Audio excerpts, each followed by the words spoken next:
ओम शांति। अॼु जा महावाक्य आहिनि 27/1981 जा। दीपावली जे शुभ अवसर ते प्राण अव्यक्त बाबदादा जे उच्चारे में महावाक्य। अज्ञान सूर्य परम पिता शिव बाबा पंहिंजे चैतन्य दीपकनि सां मिलण आया आहिनि। उन्हनि सां ॻाल्हाइनि था पंहिंजे चैतन्य दीपकनि सां।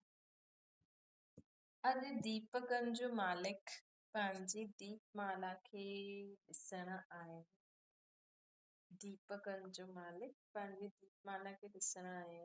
जंहिं चैतन्य दीपकनि जो यादगार जड़ दीपकनि जी दीपमाला मनाईंदा रहिनि।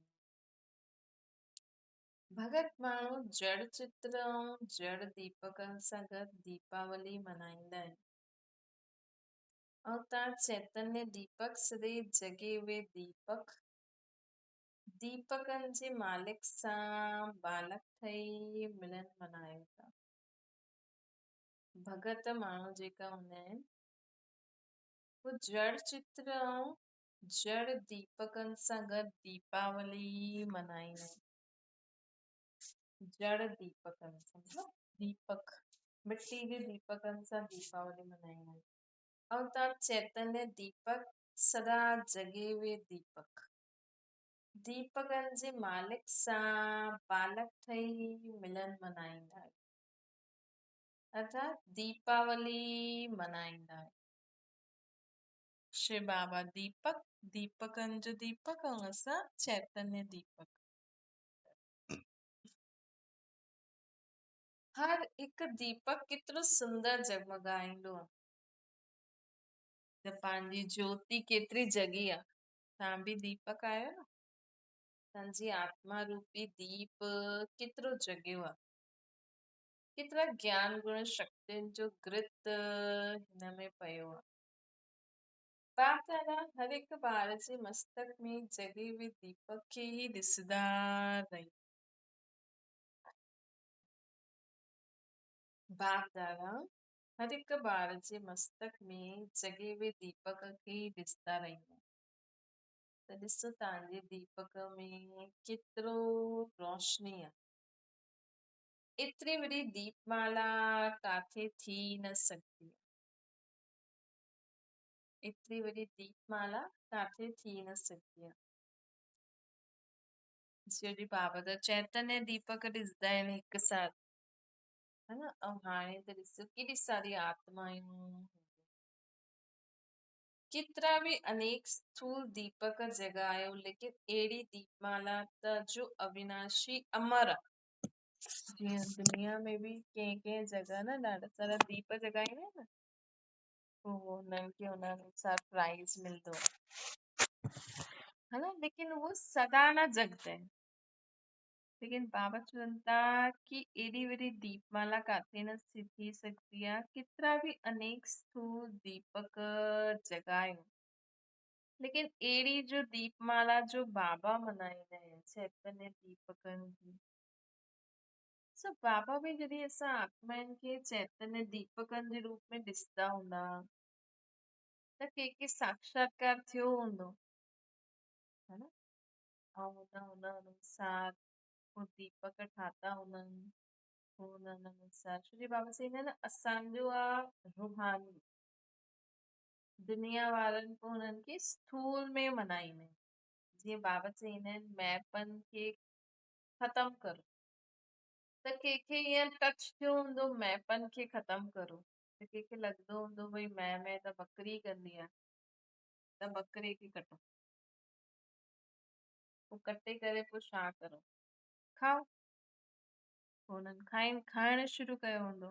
जीअं सम्झो जेका मुस्लिम धर्म हाणे जीअं बाबा असांखे ब्राह्मण धर्म में सेखारींदा आहिनि कि मैपनि खे ख़तम करो मां न करो बाबा बाबा करो। त जेका मुस्लिम धर्म वारा जंहिं बि शुरू कयो हूंदो मुस्लिम धर्म उनखे उन पंहिंजे धर्म में ईअं सोचे। और जबकि बकरो त कहिड़ो निरंकारी हूंदो आहे। हुनजी गर्दन ॾिसो कीअं हेठि हूंदी आहे न। मतलब जेको बकरे में अहंकार थोड़ी हूंदो आहे बस उहो मैं कंदो आहे। बाबा त चए थी अहंकार मां पंहिंजो अहंकार खे तोड़ो कटो।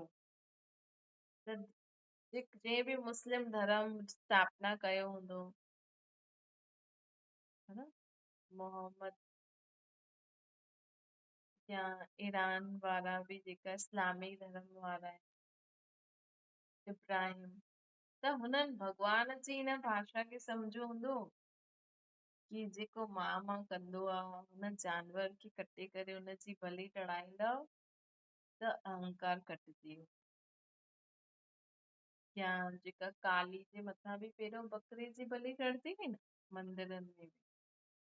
पर ॾिसो भगत आत्मा ईअं धर्म ठाहींदा आहिनि।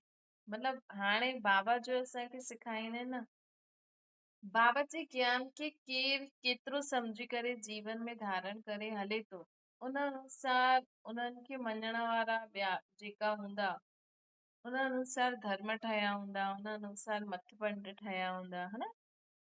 त बाबा अॼु असांखे चवनि था कि बाबा त चैतन्य दीपकनि खे ॾिसनि था, हर हिक जे मस्तक में जॻे हुए दीपक खे ॾिसनि था, ऐं एतिरी वॾी दीपमाला, ऐं उहो बि अविनाशी,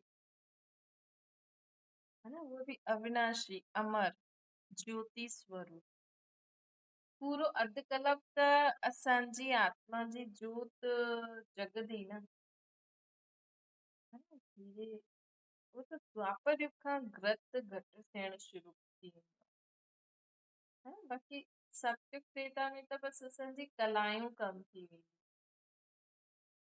है न। त बाबा असांखे चवनि था कि अहिड़ी दीपमाला, अहिड़ी दीपावली, दीप राज ऐं दीप रानी, अहिड़ो मेलो कॾहिं ॾिठो? दीप राज हुनजी दीप रानी, ॾिसण वारा बि तव्हां, मल्हाइण वारा बि तव्हां। बाप दादा सिर्फ़ गुजरात जे दीपकनि खे नथा ॾिसनि, बाप दादा जे साम्हूं त देश विदेश जे चारो ओर चैतन्य दीपक आहिनि। त तव्हां बि ईअं जॾहिं तव्हां बि अव्यक्त वतन वासी थींदव, निराकारी रूप में रहंदव, त तव्हांखे बि उहो दृश्य नज़र ईंदो। त 1000 खां वधीक भाउ भेण आहिनि, हिन लाइ हेठि 3-4 स्थाननि ते मुरली हले थी। हेठां वारा बि हेठि न आहिनि, छो जो बाप दादा सिर्फ़ साकार सभा खे न ॾिसंदा आहिनि। बाप दादा त पूरे विश्व में बाप दादा जा जाते ॿार आहिनि न, उन्हनि खे ॾिसंदा आहिनि, ऐं बाप दादा जी सभा में सभु नंबरवार हूंदा आहिनि। बाप दादा जे नैननि में आहिनि, सदा स्थूल में स्थान न, हिते स्थूल में स्थान न आहे, लेकिन बाप दादा जे नैननि में अहिड़े दीपकनि जो सदा स्थान, उहो बि नंबरवार, उहो बि नंबरवार। ऐं सभु केरु कंहिंखे विहारण जी, कंहिंखे रिस्ट्रिक्ट करण जी बि ज़रूरत न आहे। अॼु दीपराज पंहिंजी सर्व दीप रानियुनि खे अमर ज्योति जी बधाई कर। अॼु दीपराज पंहिंजे सर्व दीप रानियुनि खे अमर ज्योति जी बधाई था ॾियनि। सदा अमर भव, है न। सोचो तव्हांखे बाप दादा अॼु वरदान था ॾियनि, अमर भव मतलब पूरो संगम युग असांजो बुद्धि बाबा सां लॻी रहे, असांजे मन में बाबा जी यादि रहे, असांजा संस्कार बाप समान मतलब थी वञनि। कॾहिं बि असां कंहिं बि कारण सां बाबा खे स्वप्न में बि न छॾो, है न, बाबा खे भुलिजो न। इन जे लाइ बाबा अमर भव जो वरदान था ॾियनि। विदेश वारा बि मुस्कुराइनि था। डेनिस पेन अमेरिका सां आई आहे। ये हिकु न आहे, ये हिकु अनेकनि जी यादि आई आहे। जो बि जंहिं स्थान सां जीअं वेंदो आहे न, जीअं बाबा खे सभु चईंदा आहिनि न, बाबा हिननि जी बि यादि, हिननि जी बि यादि, हिननि जी बि यादि, त उहे सभु बाबा जी यादि खणी ईंदा आहिनि, हा। त हिक जी न अनेकनि जी आहे। चारों ओर जे देश वारा भी स्मृति जे लव चारों ओर जे देश वारा भी स्मृति जी लव लगाया आहिनि। हुन लव जे आधार ते दूर हूंदे हुए भी सम्मुख आहिनि। बाप दादा बेहद दीपकनि जी माला ॾिसनि था। बाप दादा बेहद दीपकनि जी माला ॾिसनि था। बेहद दीपकनि जी माला त हीअं था ॾिसो कि एॾा सारा चैतन्य दीपक बाप दादा जे साम्हूं उहो बि पूरे विश्व में जो जाते हैं। मधुबन जे आंगन में अॼु अनेक बार फरिश्ते रूप में हाजिर नाज़िर आहिनि। साकार रूप जी सभा त ॾाढी नंढी आहे, लेकिन आकार फरिश्तनि जी सभा ॾाढी वॾी आहे। हाणे बाबा सभिनि खे फरिश्ते रूप में था ॾिसनि, है न।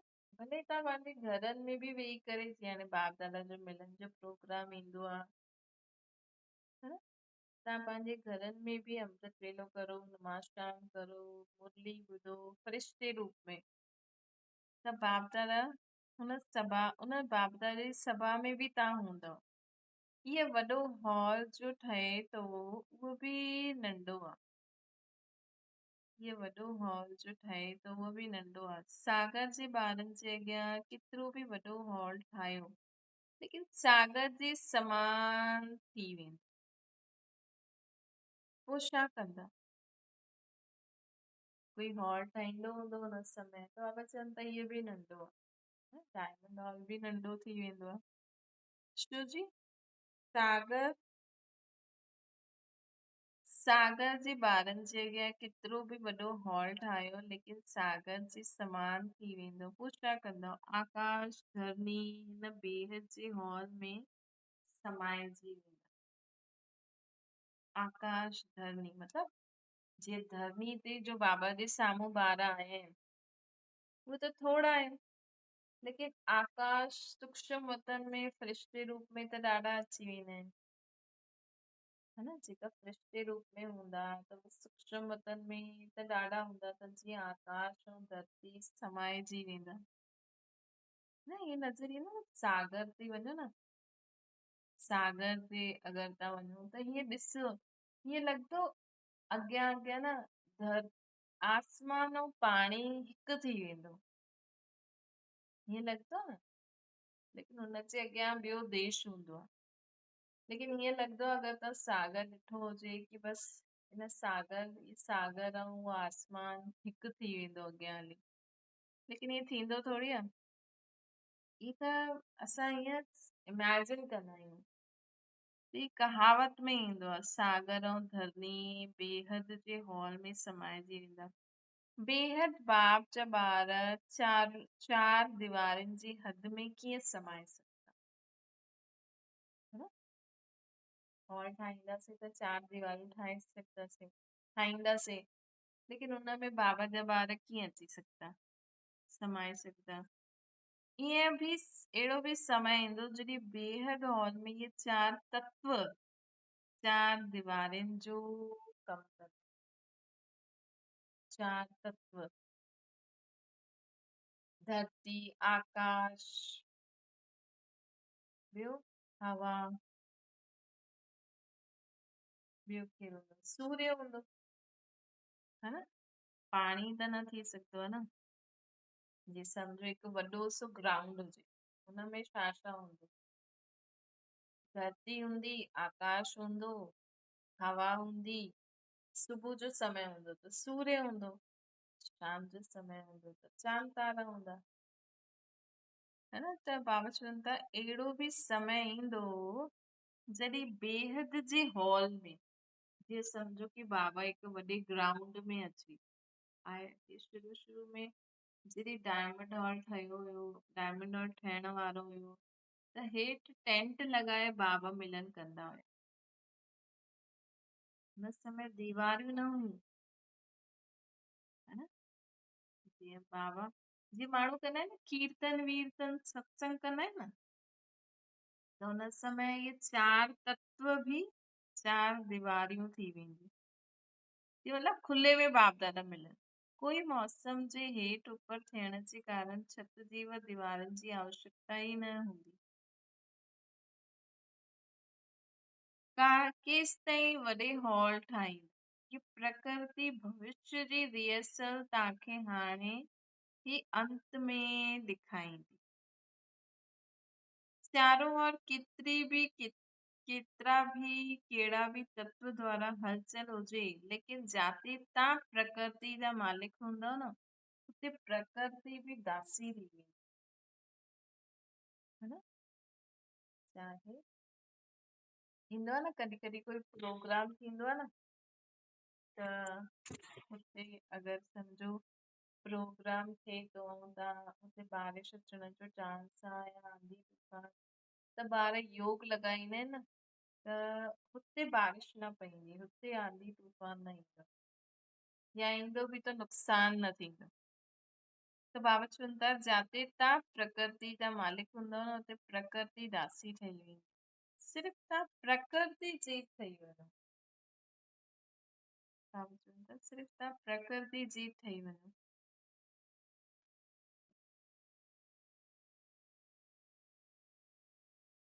प्रकृति तव्हां मालिकनि जो हाणे खां ई आह्वान थी करे। प्रकृति तव्हां मालिकनि जो हाणे खां ई आह्वान थी करे। उहो दिव्य दिवस जंहिंमें प्रकृति मालिकनि खे माला पाराई। उहो दिव्य दिवस जंहिंमें प्रकृति असां मालिकनि खे माला पाराई। आप जिस व्यक्ति से बात कर रहे हैं उन्होंने आपके कॉल कि प्रकृति जी थियण सां प्रकृति सहयोग जी माला पाराईंदी। जाते तव्हां प्रकृति जी ब्रह्मणनि जो पांव हूंदो, स्थान हूंदो, हुते कोई भी नुक़सान न थींदो।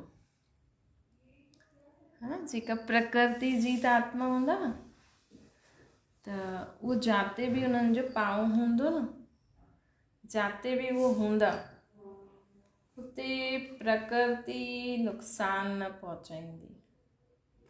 हिकु ॿ मकान जे अॻियां नुक़सान थींदो, लेकिन तव्हां सेफ रहंदव, है न। हिकु ॿ मकान जे अॻियां नुक़सान थींदो, लेकिन तव्हां सेफ रहंदव।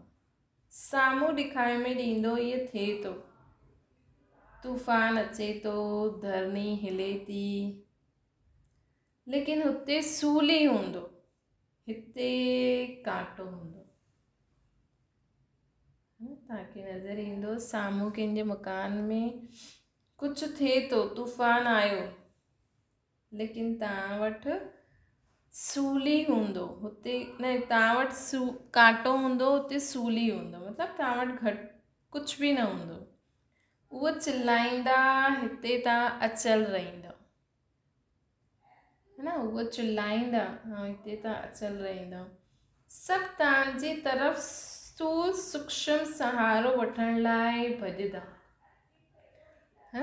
सोचो उहो सीन ॾिसो, उहो सीन सोचो कि जीअं हाणे किथे किथे बाढ़ आई हुई न, पंजाब में हिन तरफ़, त जेका पंजाब में जेका बाबा जा सेंटर्स हुया, उहो उन्हनि खे मदद करणु विया। या ॿियो किथे बि जीअं जाते जाते लड़ायूं बि थींदियूं आहिनि, जीअं यूक्रेन में, या अहिड़ी जॻह जाते लड़ाई बि थींदियूं आहिनि न, लेकिन बाबा जा ॿार सेफ रहंदा आहिनि, है न। हीअ ॾाढो कुझु थियो हुयो, हाणे नेपाल में बि कुझु थियो हुयो, हुन ई एरिया में थियो हुयो, लेकिन बाबा जो घर सेफ हुयो, जाते बाबा जा ॿार हुया, है न। त जॾहिं हीअं थींदो त ॿिया माण्हू तव्हांखां सहारो वठणु ईंदा, तव्हांजो सहारो वठणु ईंदा, तव्हांजो स्थान एस्लम थी वेंदो। तॾहिं सभिनि जे मुख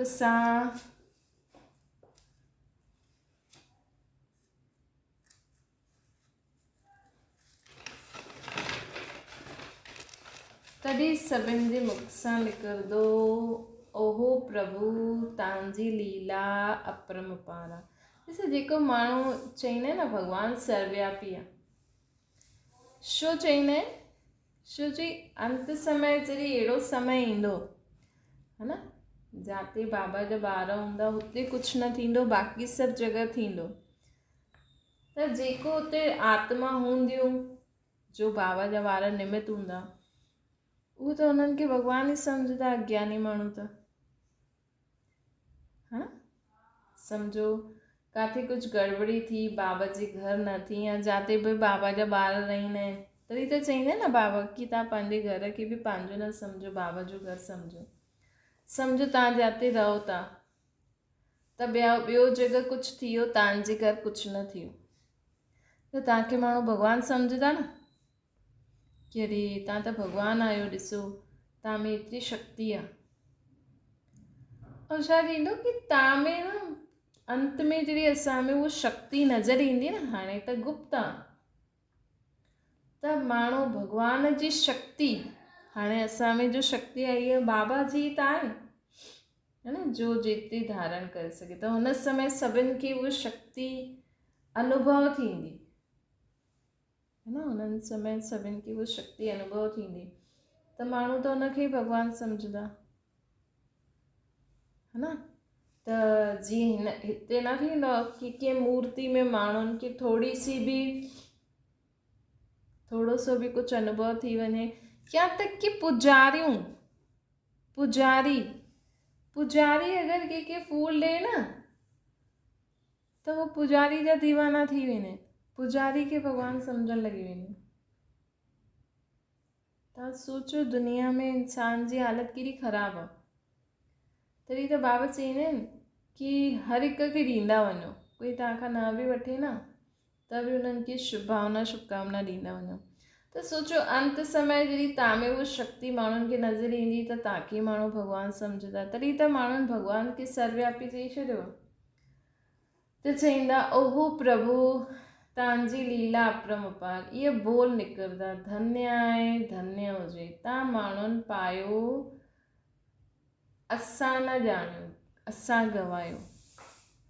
पोइ जॾहिं उन्हनि खे सम्झ में अची वेंदो कि सभु परमात्मा जो कार्य आहे, त उहे इहे बि चईंदा भई तव्हां पातो, असां न पातो।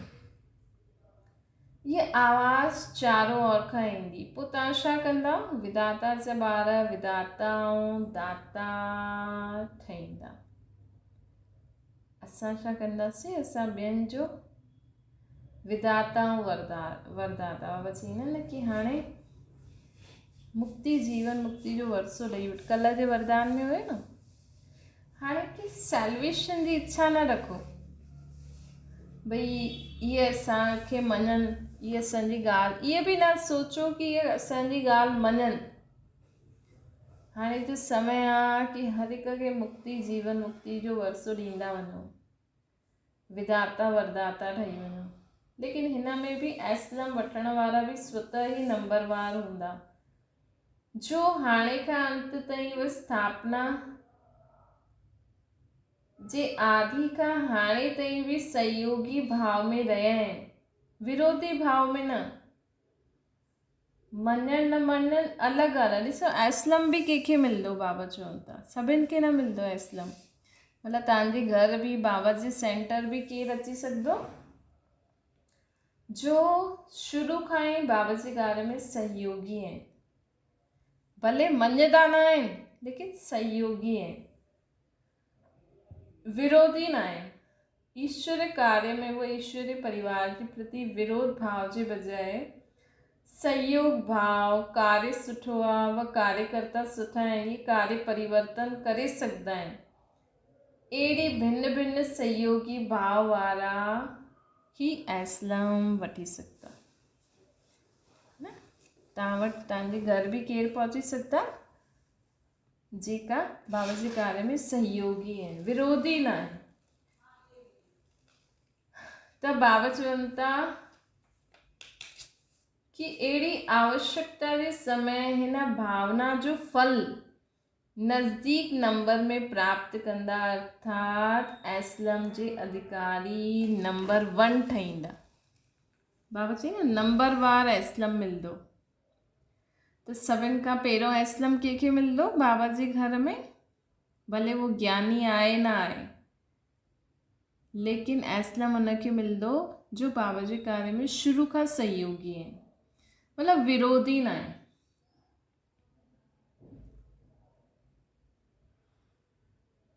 बाक़ी हिन भावना में भी परसेंटेज वारा हुन परसेंटेज प्रमाण एस्लम जी अंजलि वठी सघंदा आहिनि, त नंबरवार वठी सघंदा, बाक़ी ॾिसण वारा ॾिसंदा ई रहिजी वेंदा, ऐं जेका विरोधी हूंदा उहो त ॾिसण वारा ॾिसंदा ई रहिजी वेंदा।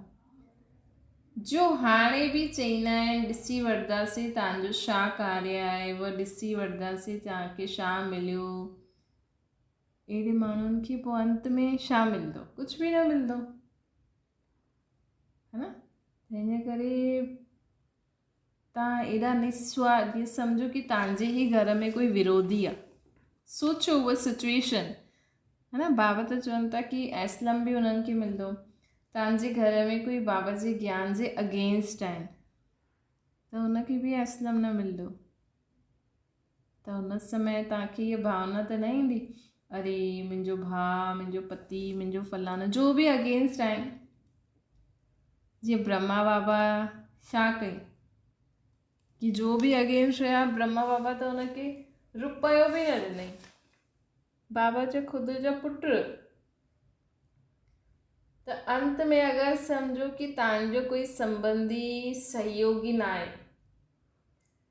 ऐं तव्हांजे जॻह ते ॿिया माण्हू जेका बाबा जे कार्य में मददगार आहिनि उन्हनि खे एस्लम मिले थो, ॿियनि खे नथो मिले, त हुन समय तव्हांखे संकल्प त न ईंदो कि अरे मुंहिंजो फलानो ॿाहिरि वीचारो परेशान थो थिए ऐं इहे सभु अंदरि वेठा आहिनि।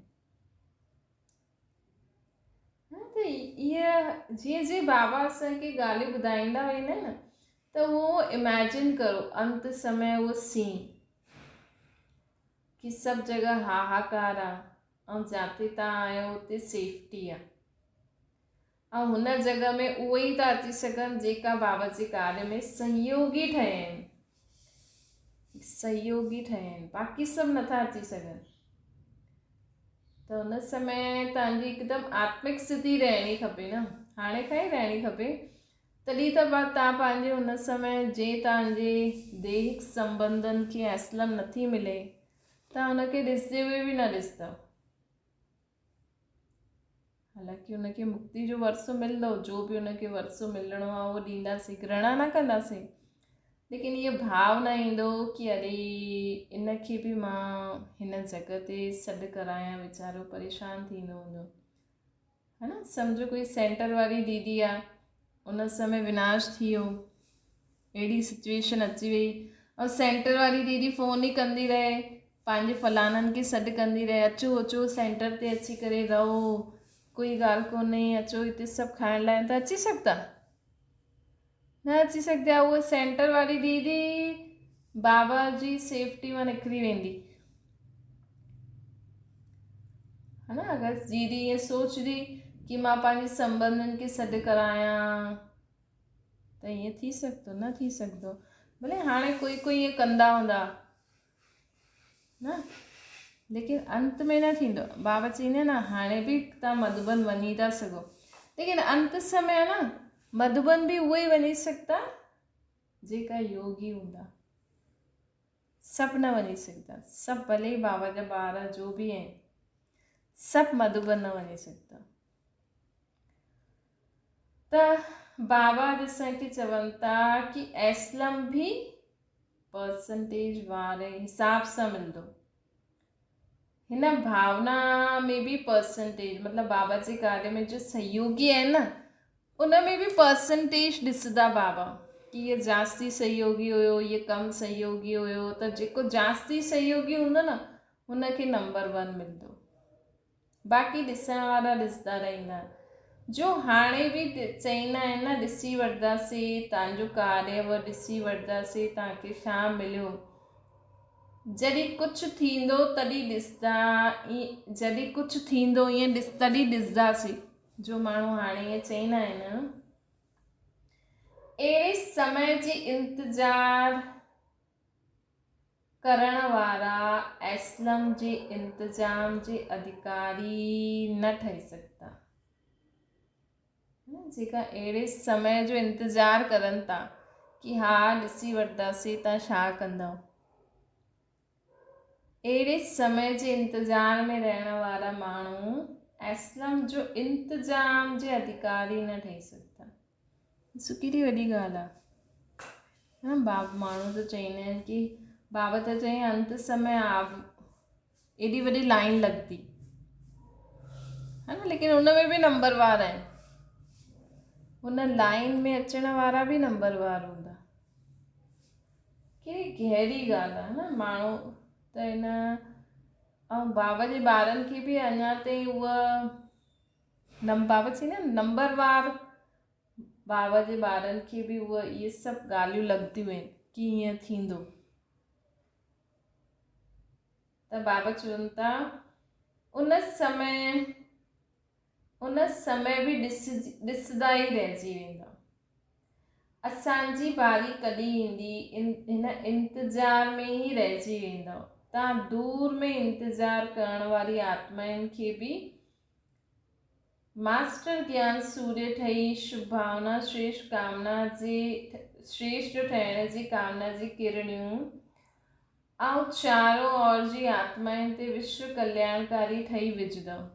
ऐं तव्हां छा कंदव न, जीअं सम्झो मंदिर आहे है न, मंदिर में कोई अगरि त्योहार आहे त कई माण्हू त मंदिर में हिकदमि मूर्ति जे अॻियां दर्शन कंदा आहिनि, कई माण्हू मंदिर जे अंदरि एंटर हूंदा आहिनि लेकिन परे परे, ऐं कई माण्हू त मंदिर जे ॿाहिरि ई हूंदा आहिनि।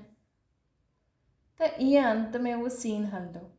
लेकिन जेके मूर्ति हूंदी आहे न, मतिलबु जेका बि देवी देवताउनि जी दर्शन करण ईंदा आहिनि, चाहे ॿाहिरि आहिनि चाहे अंदरि आहिनि, सभिनि खे लॻंदो आहे कि असांखे मिलियो, है न, सभिनि खे लॻंदो आहे कि असांखे मिलियो। त ईअं ई अंत समय जॾहिं अहिड़ो समय ईंदो त कुझु त तव्हां जिते रहो था तव्हां वटि हूंदा पासे में, कुझु परां बि ॾिसंदा, लेकिन तव्हां कहिड़ा आहियो, विश्व कल्याणकारी। उन समय असांखे इहे न सोचणो आहे कि इहे सहयोगी आहिनि, उहे सहयोगी न आहिनि, इन करे उन्हनि खे असलम न मिलियो।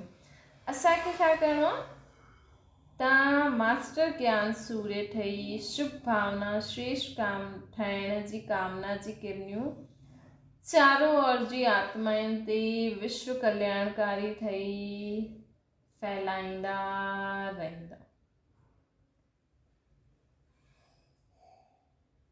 पोइ केतिरा बि विरोधी आत्मायूं आहिनि, पंहिंजे पश्चाताप जी अग्नि में स्वयं ई जलदा रहंदा,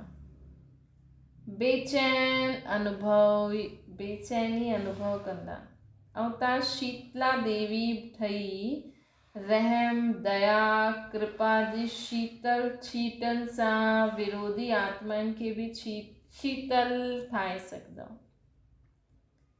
ॾिसो केॾी वॾी ॻाल्हि आहे। मतिलबु असांखे इहो बि न सोचणो आहे कि इहा त अगेंस्ट हुया, श्री असांखे त पतो हूंदो है न, लेकिन असांखे हुन समय न सोचणो आहे कि अगेंस्ट आहिनि।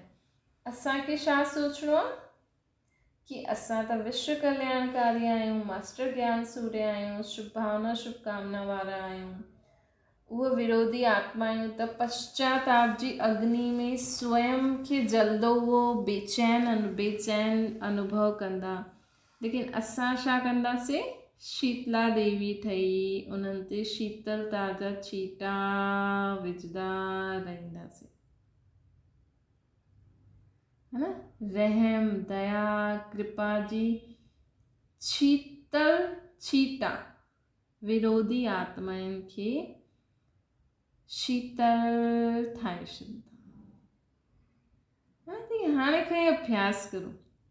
हाणे खां ई जॾहिं बि बाबा जी यादि में वियो न त हमेशह इहे सोचो कि बाबा खे मां यादि करां थी ऐं मुंहिंजी आत्मा मां जो किरणियूं निकिरनि थियूं उहे पूरे विश्व में सर्व आत्माउनि ताईं पहुचनि थियूं।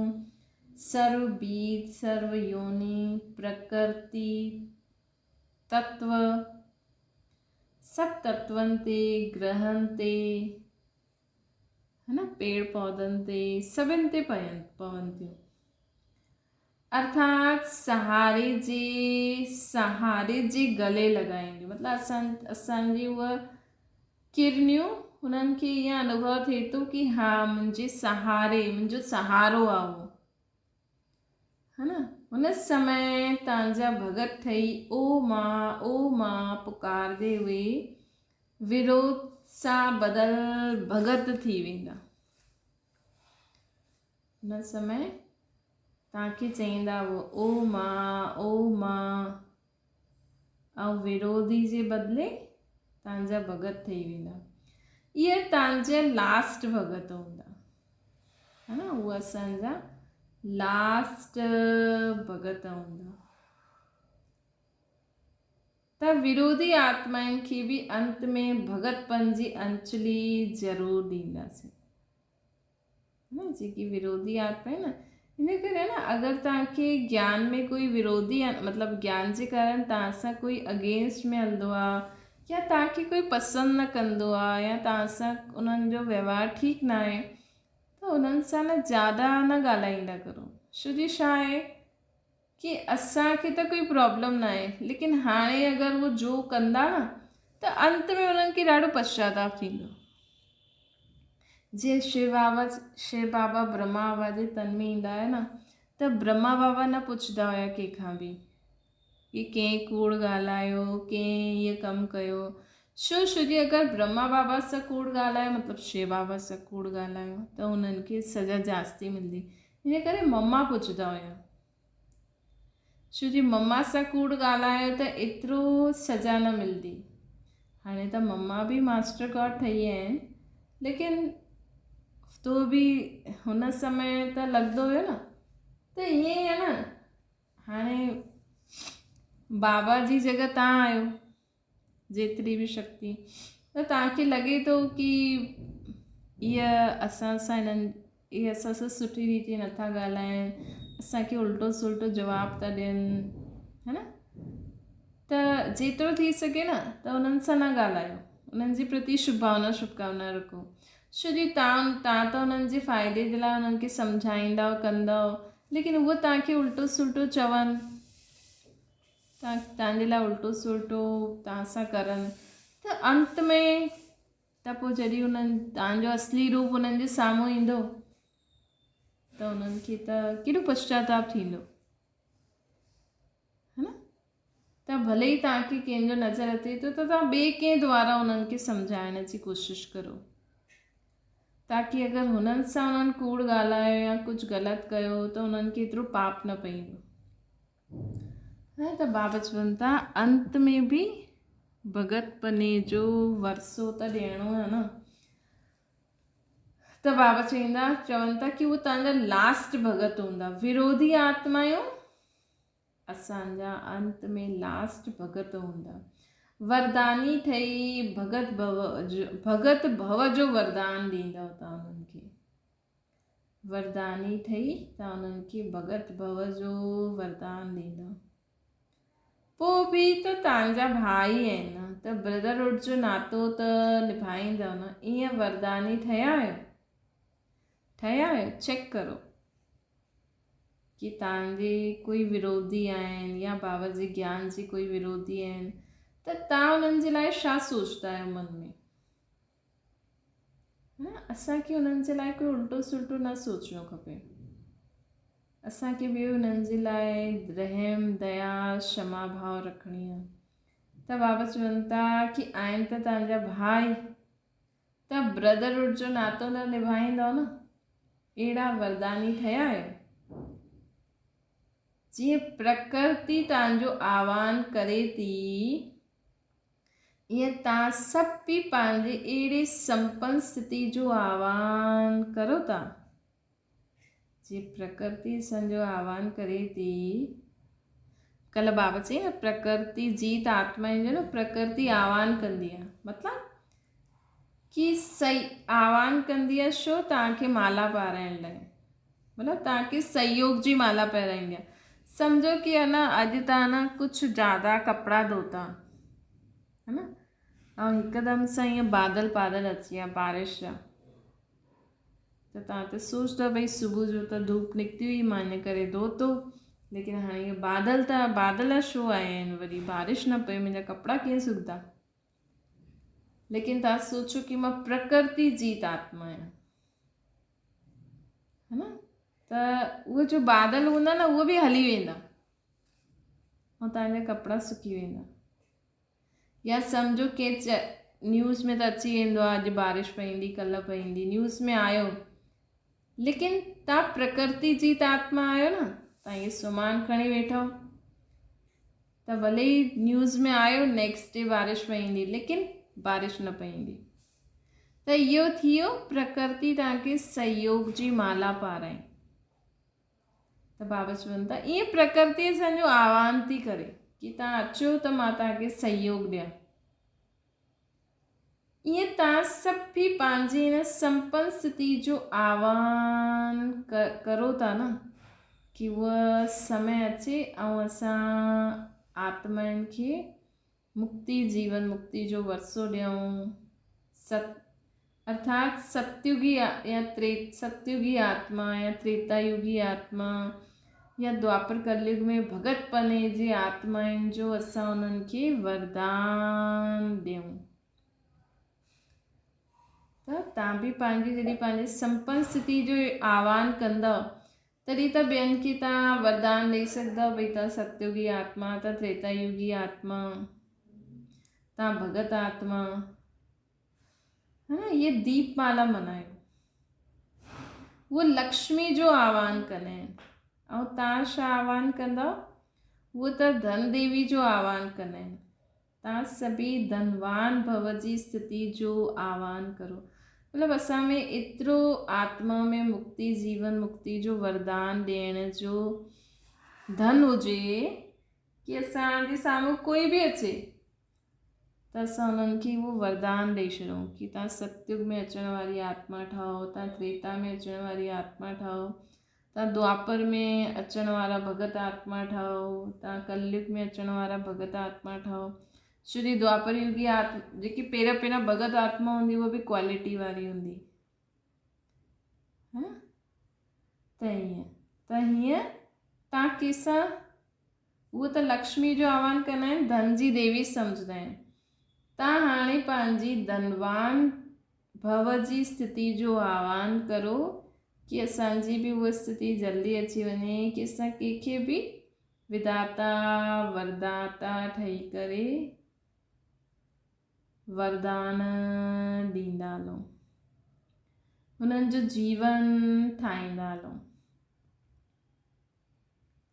अच्छा, बाबा चवनि था अहिड़ी दीपमाला मल्हाए। सम्झो हाणे छा करणु,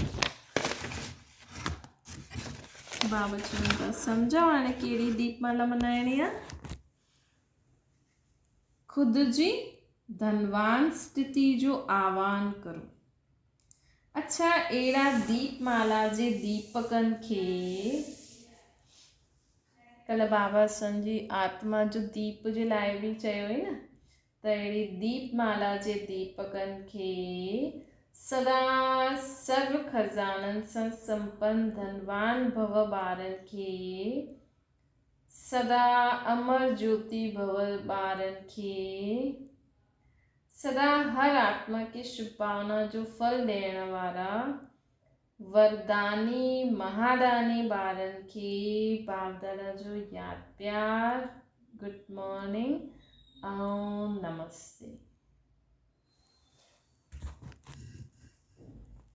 हाणे बाबा चवनि था, बाबा दीदी दादी सां ॻाल्हाइनि था, बाप दादा अॼु छा ॾिसनि था। विशेष अॼु सभी ब्रह्मा बाप ॾिसनि था। बाप दादा अॼु छा पिया ॾिसनि कि विशेष अॼु सभी ब्रह्मा बाप पिया ॾिसनि। अॼु ब्रह्मा बाप सां गॾु जगदम्बा बि आया हुया। ब्रह्मा बाप ऐं ॿई छा ॾिसनि पिया। अॼु जे ॾींहुं माउ खे बि यादि कंदा आहिनि। ये दिवाली जे समय जी मुरली आहे न, त मम्मा खे बि यादि कंदा आहिनि। त बाबा चई अॼु जे ॾींहुं ब्रह्मा बाप दादा ऐं मम्मा मतिलबु ब्रह्मा बाबा ऐं मम्मा ॿिन्हिनि खे ॿई हुया त अॼु जे ॾींहुं मां खे बि यादि कंदा आहिनि त जगदम्बा ऐं ब्रह्मा बाप छा ॾिसनि पिया। अॼु विशेष रूप सां जगदम्बा व चैतन्य होवनहार लक्ष्मी पंहिंजे विशेष सहयोगी हम शरीक साथियुनि सां मिलण आया आहिनि। अॼु विशेष मम्मा व चैतन्य होवनहार लक्ष्मी मम्मा पंहिंजे विशेष सहयोगी हम शरीक साथियुनि सां मिलण आया आहिनि। बचपन जी सखी आहे न, यादि आहे न बचपन। अॼु सखियनि जो बाप दादा सां गॾु सदा सहयोग में जी हाज़िर जो प्रैक्टिकल पाठ कर्तव्य ॾिसी ख़ुशि पिया थियनि। सोचो जॾहिं साकार जो समय हुयो, जॾहिं बाप दादा शिव बाबा ब्रह्मा बाबा जे तन में आया त हुन समय जो यज्ञ जे साथी ठहिया, बाबा जे साथी ठहिया, मम्मा बाबा के निमित्त रखी साथी ठहिया त हुननि हाजी कयो न त माण्हू सोचंदा न हा ब्रह्मा बाबा में छो आया, मम्मा खे छो, चलो ब्रह्मा बाबा तो शिव बाबा आया, लेकिन मम्मा ई छो अॻियां हुआ। केॾी सारी मम्मा जे हम शरीक हुया, मतिलबु साथ उमिरि वारियूं, त सोचंदा न कि मम्मा खे छो अॻियां रखियनि, असांखे छो न कयनि, लेकिन सभिनि हाजी कयो, है न, सभिनि हाजी कयो त तॾहिं त यज्ञ हलियो न। त बाबा अहिड़े हम शरीक ॿारनि खे बचपन जे सखियनि खे ॾिसी करे ख़ुशि पिया थियनि। मम्मा बाबा बाप दादा मम्मा अॼु माँ बाप पंहिंजे राजवंश खे ॾिसनि पिया। अॼु माँ बाप पंहिंजे राजवंश खे ॾिसनि पिया।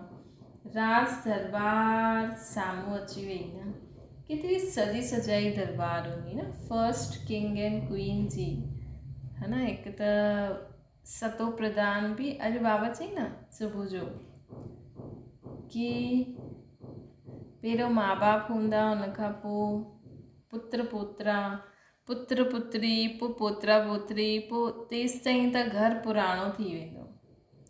त सोचो जॾहिं फर्स्ट कृष्ण जन्म वठंदो, जॾहिं फर्स्ट राधे जन्म वठंदी, तॾहिं त सृष्टि केॾी सतो प्रधान सुंदर हूंदी, है न। नेचर भी केॾो सुंदर हूंदो, मनुष्य आत्मायूं भी केॾो सतो प्रधान, उन्हनि जो नेचर हिकदमि 16 कला संपन्न संपूर्ण। त सोचो फर्स्ट राज दरबार जंहिंमें मम्मा बाबा किंग एंड क्वीन वेठा आहिनि, त हुन राज दरबार में जो सभु आत्मायूं हूंदियूं उहो केॾियूं सतो प्रधान हूंदियूं।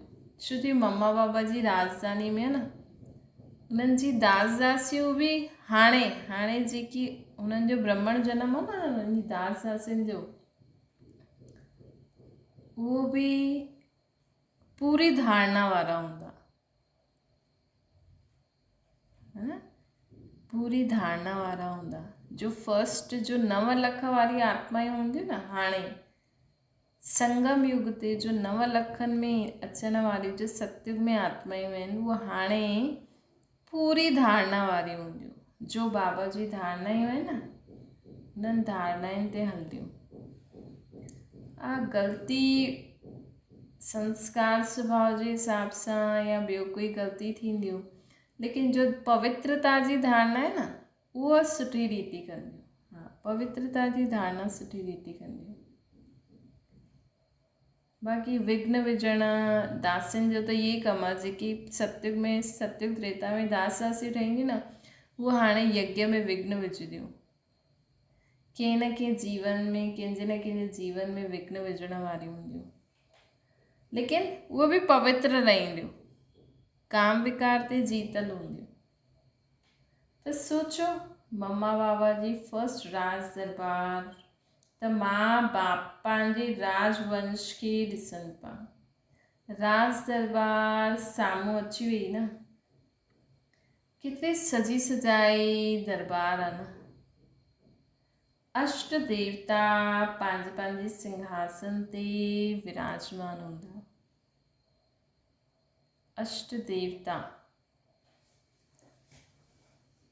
पंहिंजे पंहिंजे सिंहासन ते विराजमान हूंदा, जेका 8 जोड़ा। त तव्हां काथे वेठा आहियो? जेतिरो सेवा जी सीट में नज़दीक हूंदव, ओतिरो ही राज सिंहासन में भी नज़दीक आहियो। हिते तपस्या ऐं सेवा जो आसन आहे, उते राज भाग्य जो सिंहासन। न त हमेशा खुद के अव्यक्त फरिश्तो ब्रह्मा बाप समान अव्यक्त फरिश्तो समझी चारों ओर वाइब्रेशन फैलाईंदा रहो। शिव बाप समान निराकार मास्टर गॉड ठही वाइब्रेशन फैलाईंदा रहो। त जेतिरो हाणे तपस्या जी सीट में मम्मा बाबा समान थींदव, सेवा जी रीति मम्मा बाबा समान थींदव, ओतिरो सत्युग में सिंहासन धारी भी ठहींदव। जेतिरो हिते सेवा में सहयोगी, ओतिरो हुते राज्य जे सदा साथी हूंदव। जीअं हिते हर कर्म में बाप दादा जी याद में साथी आयो न, वैसे हुते हर कर्म में बचपन खां वठी करे राज करण जे हर कर्म में साथी हूंदासीं।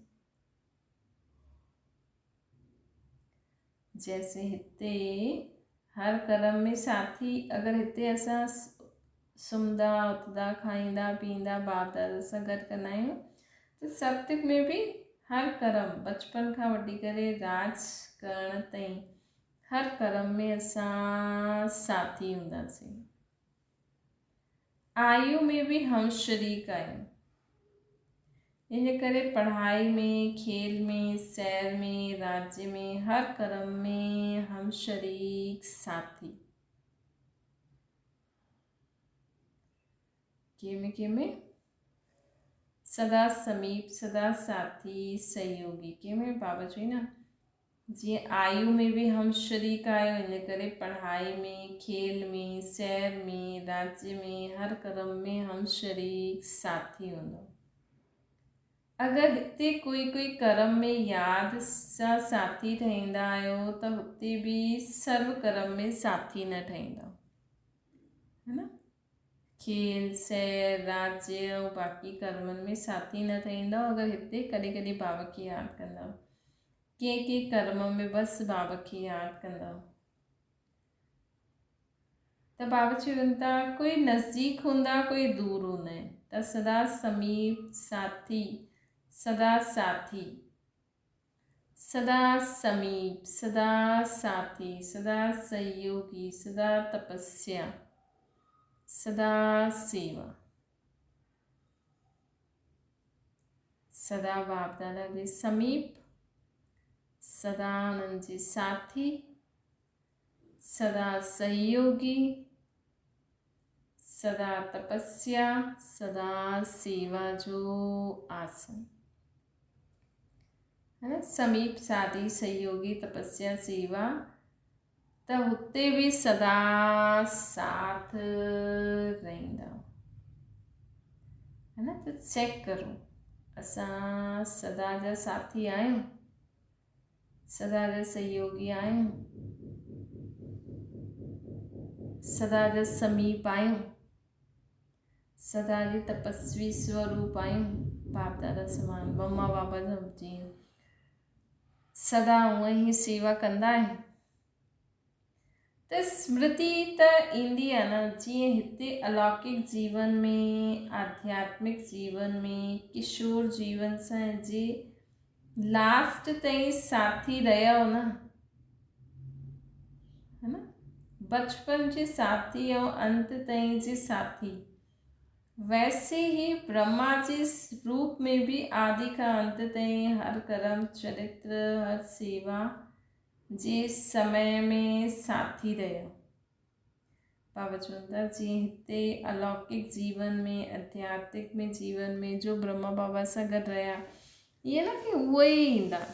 बाबा त चईंदा आहिनि हाणे बि बाबा तव्हांखे उहा साकार अनुभूति कराए सघंदा आहिनि, हाणे बि उहा अव्यक्त अनुभूति कराए सघंदा आहिनि, है न। त जेका हाणे पंहिंजे अलौकिक जीवन में शुरू खां अंत ताईं बाप दादा सां गॾु रहंदा,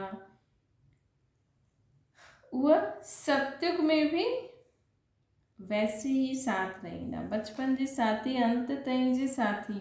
वैसे ब्रह्मा बाप जे रूप में जो आदि का अंत ताईं हर कर्म चरित्र में सेवा जे समय साथी रहा, वो भविष्य में भी साथी रहंदा।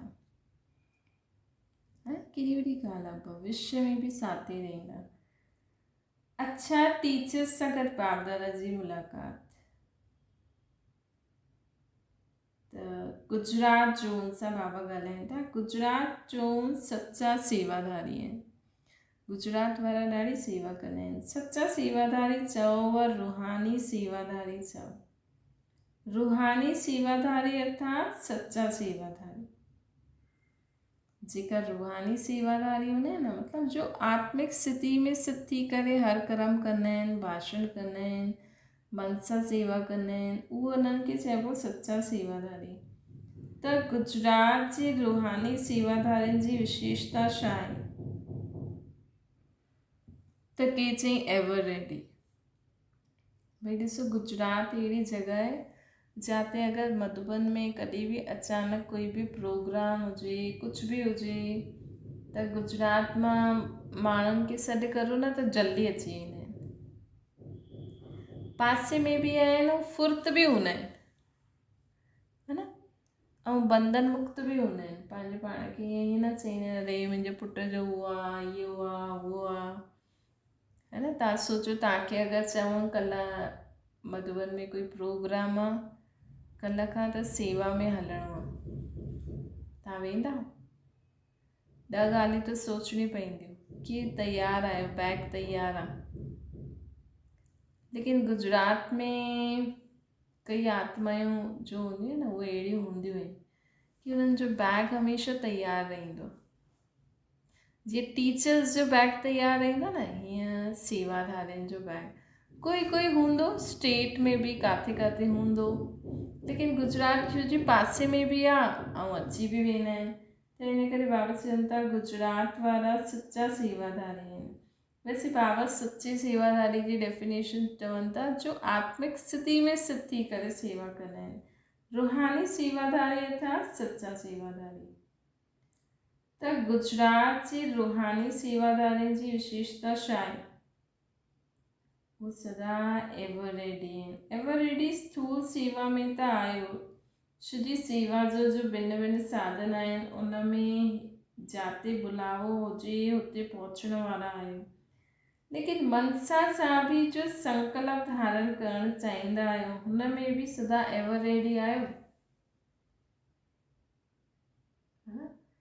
चेक करो।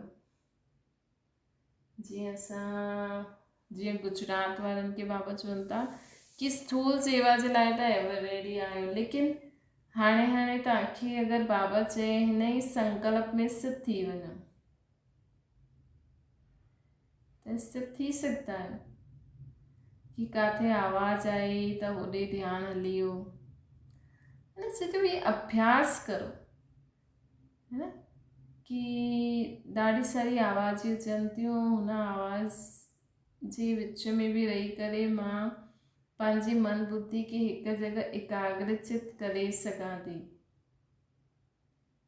है न। त इहे अभ्यास करो।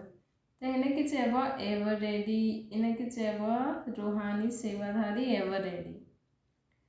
मनसा सां भी एवर रेडी, संस्कार परिवर्तन करण में भी एवर रेडी।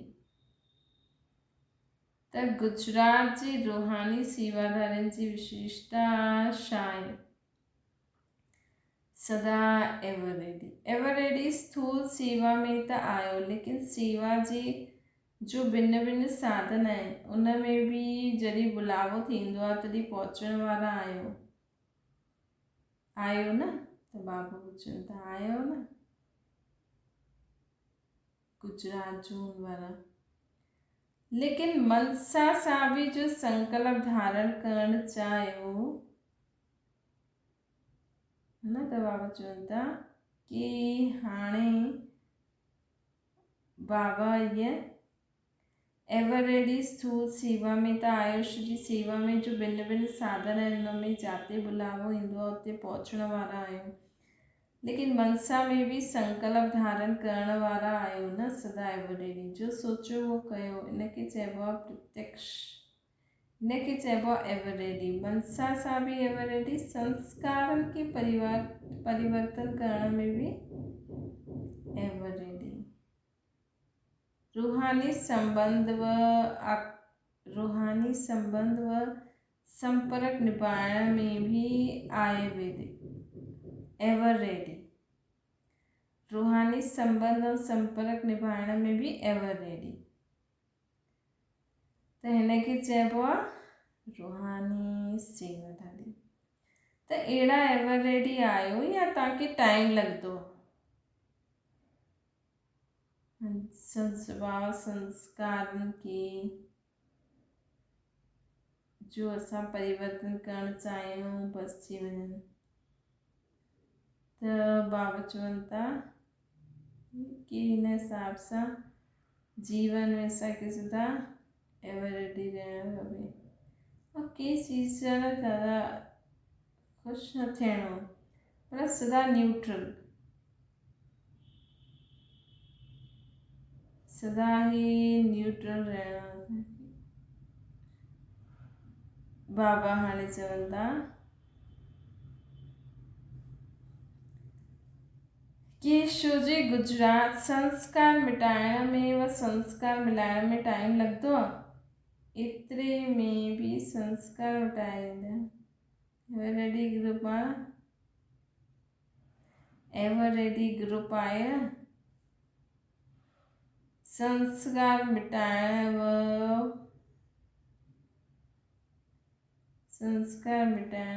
भिन्न भिन्न कर्तव्य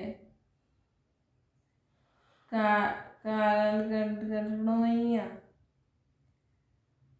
छो जो गुजरात जी रास मशहूरु आहे, उहा रास त ॾाढी सुठी थींदी आहे। गुजरात रास मिलाइण टाइम टेबल सां बाबा चवनि था त छो जो गुजरात में न रास करण वारा मशहूरु आहिनि, त उहो रास सुठी तरह मिली जी ॿुधाए छॾे। बाबा सां मिली करे असां करो, बाप सां संस्कार मिलाइणो, रास मिलाइण था बाप सां संस्कार मिलाइणो। बाबा जी फैसले बाप सां संबंध निभाइण, बाप सां निभाइण असांजे बाप ही बाबा चवनि था कि बाप है था, बाप जे संस्कारनि जी रास ॼाण अनुसार चेक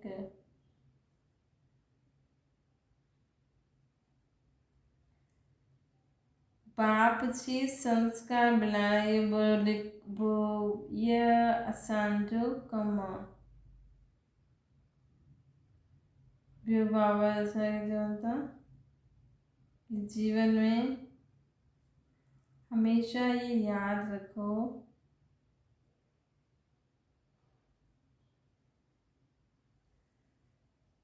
कि हिकु रास करणु आहे ऐं हिकु रास मिलाइणो।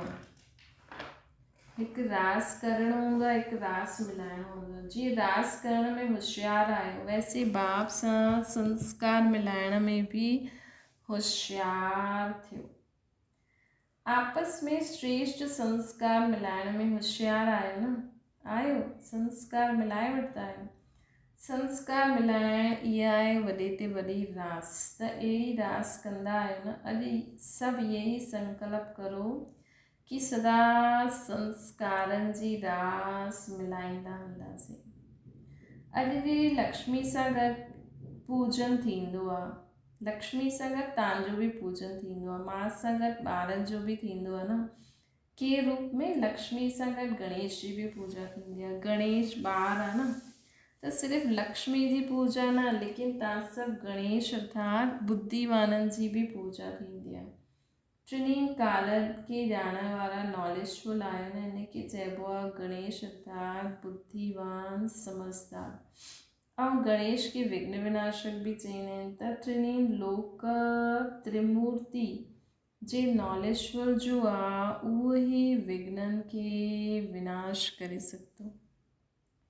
त नॉलेजफुल बि आहियो, विघ्न विनाशक बि आहे, इन करे पूजा थींदी आहे। त अॼु तव्हांजी पूजा जो ॾींहुं आहे। तव्हां सभिनि जो ॾींहुं आहे। सदा कहिड़ी बि परिस्थिति में विघ्न रूप न ठहो, विघ्न विनाशक ठहो। अगरि ॿियो कोई विघ्न रूप ठहे त तव्हां विघ्न विनाशक थी वञो त विघ्न ई ख़तमु थी वेंदो। अहिड़ो वातावरण आहे, अहिड़ी परिस्थिति आहे, हिन करे करिणो पियो। इहे बोल विघ्न विनाशक जा न आहिनि। अहिड़ो वातावरण आहे, अहिड़ी परिस्थिति आहे, इन करे ईअं ॻाल्हायो, ईअं कयो। इहे बोल विघ्न विनाशक जो न आहे। विघ्न विनाशक अर्थात वातावरण वायुमंडल खे परिवर्तन करण वारा। अहिड़ा विघ्न विनाशक आहियो। गुजरात विघ्न विनाशक थी वियो त पोइ कोई बि विघ्ननि जी बातचीत ई न थींदी, नाम निशान बि न रहंदो। जॾहिं तव्हांजी रचना हद जो सूर्य अंधकार खे समाप्त करे सघंदो आहे त तव्हां बेहद जा मास्टर ज्ञान सूर्य छा ईअं समाप्त न करे सघंदा आहियो विघ्न, है न? त ईअं बि न चईनि कि अॼु अलाए छो हीअं लॻे थो। कई बार थींदो न कि अलाए माण्हू चवंदा आहिनि कि अलाए हीअं छो थो लॻे, मतिलबु उहो वातावरण में कोई वाइब्रेशन फैलियल हूंदो आहे, त असांखे हुनखे विनाश करिणो आहे, न? जीअं गुजरात सेवा में नंबर 1 आहे न, त ईअं विघ्ननि खे विनाश करण में बि नंबर 1 ठहो, तॾहिं प्राइज़ मिलंदी। बाबा ॾाढी बढ़िया प्राइज़ ॾींदा। त बाप खे सौगात जो बाप खे सौगात मिलंदी आहे न, उहो तव्हां गुजरात वारनि खे ॾींदा। त हाणे ईअं कॾहिं न चइजो कि अलाए वाइब्रेशन वातावरण ई अहिड़ो हुयो जो हीअं थी वियो, न। वातावरण खे चेंज करण वारो मां विघ्न विनाशक आहियां। दीपावली और नए वर्ष जी मुबारक हुजे। सदा ही तव्हांजो नयो वर्ष त छा, लेकिन हर घड़ी नई आहे। हिन करे हर घड़ी में नयो उमंग उत्साह, नयो सेवा जो प्लान, हर घड़ी नई ते नई। अहिड़ी नवीनता जी सदा जे लाइ बधाई हुजे।